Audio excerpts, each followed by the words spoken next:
Reflexiones en el camino.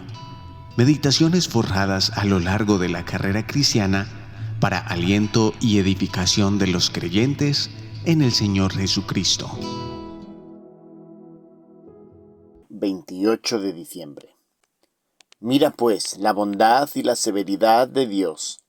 La severidad ciertamente para con los que cayeron, pero la bondad para contigo si permaneces en esa bondad. Romanos 11:22. Bondad y severidad de Dios en ambos testamentos. El apóstol Juan, en su primera epístola, muestra que Dios es luz, y por ello no puede soportar las tinieblas del pecado. Primera de Juan, capítulo 1, verso 5.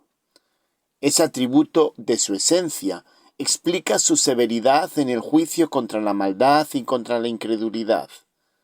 Sin embargo, Juan también nos revela que Dios es amor, y por ello siempre ha dado a su criatura la oportunidad de perdón y salvación. Primera de Juan, capítulo 4, versículo 8. En el Antiguo Testamento, Dios reveló su bondad y su severidad en muchas oportunidades. Por ejemplo, mientras su severidad decretó el diluvio a causa del pecado, su bondad se mostró ofreciendo salvación a Noé y a su familia. Hebreos capítulo 11, versículo 7. Puesto que él fue pregonero de justicia, asumimos que advirtió del juicio que vendría a causa del pecado. Segunda de Pedro, capítulo 2, versículo 5. Los 120 años que duró la construcción del arca muestran la paciencia de Dios antes de traer el juicio.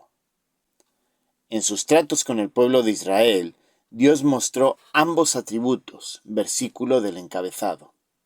Ciertamente fue una nación privilegiada al recibir la palabra de Dios y todas sus promesas. Romanos capítulo 9, versículos 4 y 5. Sin embargo, la incredulidad de muchos de ellos, su rebelión e idolatría atrajeron una y otra vez la manifestación de la severidad de Dios en juicio, terminando con el cautiverio, el cual dio principio al dominio de los gentiles sobre ellos, de lo cual aún no han sido liberados del todo. El lugar donde la bondad y la severidad de Dios se han manifestado más claramente es en la cruz de Cristo. Su bondad se mostró al enviar a su Hijo al mundo para ofrecer a todos la salvación.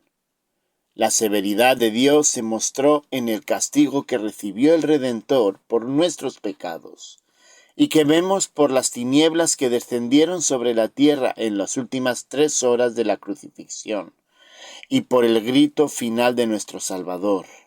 Dios mío, ¿por qué me has desamparado? Mateo capítulo 27, versículo 46. A partir de la cruz y después de la glorificación del Señor, las buenas noticias del Evangelio han sido ampliamente extendidas en Israel y por todas las naciones. La Iglesia está siendo formada y todas las personas que aprovechan este tiempo de la gracia y la bondad de Dios son salvas. Vendrá entonces el tiempo de la severidad de Dios en juicio para con los que rechazan el Evangelio de salvación en Cristo.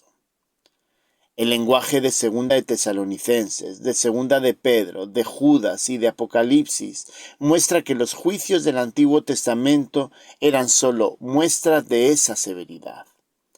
Todo el mal será juzgado y erradicado de este mundo de manera contundente. El mal aparentemente triunfante que vemos a nuestro alrededor tiene los días contados, y Dios será alabado al final por la justicia de sus juicios. Exaltamos a Dios por su bondad que nos ha traído a la salvación a través de su Hijo. Dichosos los que hemos creído en Él para ser salvos de la ira venidera.